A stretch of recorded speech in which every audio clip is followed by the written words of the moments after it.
ऐसे खाद्य पदार्थ खा रहे हैं जो हमारे लिए अनहेल्दी हैं। और मैं खुद प्रयास करूंगा कि, और यहाँ से भी निवेदन करूँ कि जो बिस्किट वगैरह आए थे सब सुपर फूड ही होने चाहिए, और जो भी मिठाई बने उसमें भी हम मिलेट्स का ही उपयोग करें, क्योंकि जीवन में सुनना और अपनाना दोनों में अंतर है।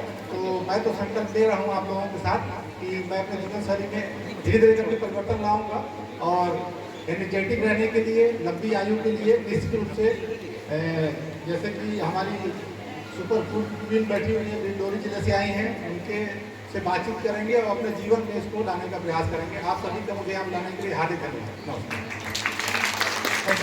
और इसे अपनी दिनचर्या में शामिल करने की आवश्यकता पर जोर दिया गया है। सेमिनार के माध्यम से सरकार तक अपनी बात को पहुंचाना एक उचित माध्यम रहा है, जिसमें इस तरह की संगोष्ठी का आयोजन एक सार्थक सिद्ध होता है। इस तरह उन्होंने अपने वक्तव्य को एक सार्थक तरीके से प्रस्तुत किया। रिसोर्स पर्सन के रूप में यहाँ उपस्थित डॉक्टर DK गुप्ता सर जी ने PPT के माध्यम से बहुत ही अच्छे तरीके से अपने विचारों को प्रस्तुत किया, जिसमें उन्होंने मिलेट्स क्राफ्ट के अलग अलग प्रकार से बताए हैं, किस तरीके से अलग अलग किस तरीके के जलवायु में इनका उत्पादन होता है, कम पानी का और किसी भी मिट्टी में इनका उत्पादन हो सकता है। इसके संदर्भ में उन्होंने बहुत अच्छे तरीके से अपनी बात रखी।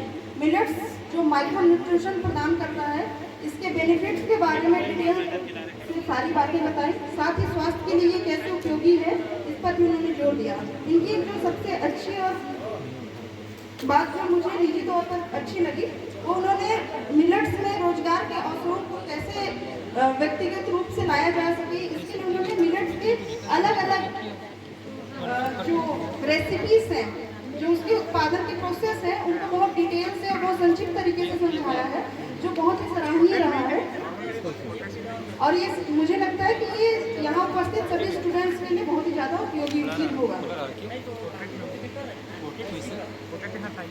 अगली कड़ी में डॉक्टर विधि नंदिनी चतुर्वेदी मैम जी ने संक्षिप्त रूप से महिला सशक्तिकरण और मिलेट्स को लेके अपनी बात रखी, जिसमें उन्होंने जीवन को प्रेरणा मानते हुए महिला सशक्तिकरण के उदाहरण को बहुत अधिक सराहना प्रदान किया, और मिलेट्स के माध्यम से महिलाएं कैसे इसे अपने आर्थिक सामाजिक उन्नति के लिए इनका उपयोग कर सकती हैं, इस बात पर अपनी राय रखी। अगली कड़ी में रविकांत मिश्र जी ने पुनः लहरीबाई के जीवन से प्रेरणा पाते हुए इसके कार्यों की सराहना की, और भविष्य में खाद्यान्न समस्या पर ध्यान आकर्षित करते हुए फास्ट फूड से ज्यादा मिलेट्स की उपयोगिता को महत्व को प्रकाशित किया। छात्राओं में खुशी फोरी ने स्वास्थ्य के लिए मोटे अनाज के महत्व, साक्षी दुबे ने बाजरे में उद्यमिता के अवसर, कविता कुशवाहा ने मिलेट्स के प्रकार और फायदे, अदिति ने मिलेट्स फार्मिंग के क्षेत्र में जो मिलेट्स की उपयोगिता है उस पर जोर दिया। अंतिम कड़ी में डॉक्टर गुलजार सिंह ने छत्तीसगढ़ की संस्कृति में कोदो की सांस्कृतिक महत्व के विषय में बताया, जिसमें उन्होंने अपने छत्तीसगढ़ी श्लोकों के माध्यम से बहुत खूबसूरत तरीके से इसे प्रस्तुत किया।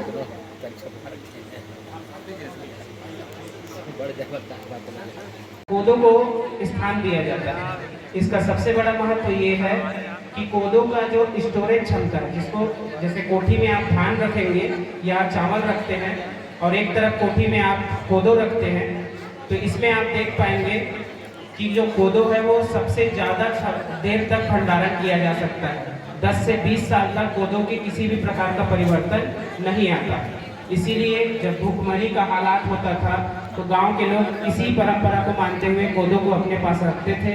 10 से 20 साल तक भी स्टोरेज करने के बावजूद भी ग्रामीण संस्कृति इसको सहेज कर अपने लिए जीवन यापन के लिए प्रयोग करते थे। इसी पर पहले जो स्पीकर आए थे सर, उदाहरण में हम लोग देखेंगे कि ज्वार, सोरठम, बाजरा, पर्ल मिलेट, रागी, फिंगर मिलेट, कंगनी, फॉक्सटेल मिलेट, सावा, बार्नयार्ड मिलेट, कोदो, मुटकी, लिटिल मिलेट, चेना जिसे कि प्रोसो मिलेट भी कहा जाता है।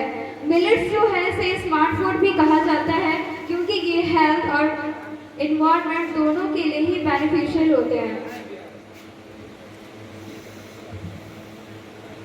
Next, economics importance of millets farming.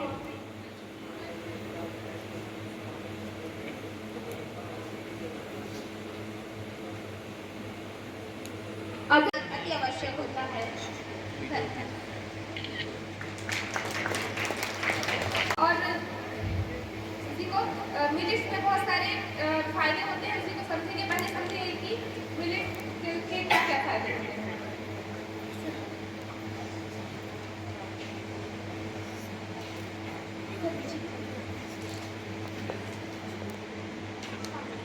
ज्वार के पोषक तत्व होते हैं अनाज एवं सब्जियों की तुलना में बहुत अधिक होते हैं और इसमें बहुत सारे मिश्रण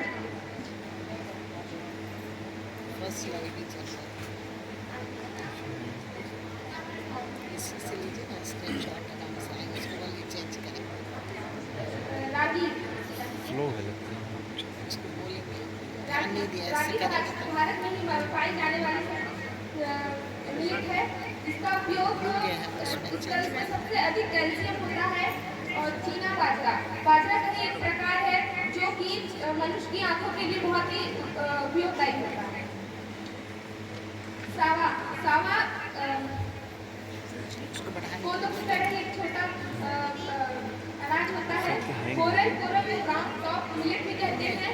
इससे मनुष्य के जो आवाज आ रही है, मनुष्य की हड्डियों को मजबूत करने में भारत में बहुत अधिक उत्पादन किया जाता है और यह ज़्यादा नहीं 2 या 2.5 महीने में इसका उत्पादन तैयार भी हो जाता है। और यह हमारे गर्मी के दिनों में यह हमारे शरीर को ठंडक प्रदान करते हैं और यह बहुत आवश्यक है।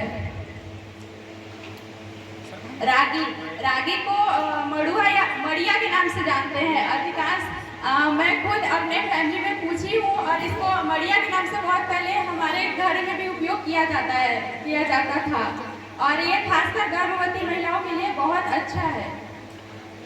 ज्वार यह भी भारत का तीसरा प्रमुख अनाज है और इसमें भी काफ़ी मात्रा में प्रोटीन मिलता है और इससे पोषण का अच्छा स्रोत है। कोदो भी एक प्रकार का मिलेट्स है जो आदिवासी क्षेत्रों में ज़्यादातर इसका उपयोग किया जाता है और पहले प्राचीन सभ्यता में तो इसका प्रमुख खाद्य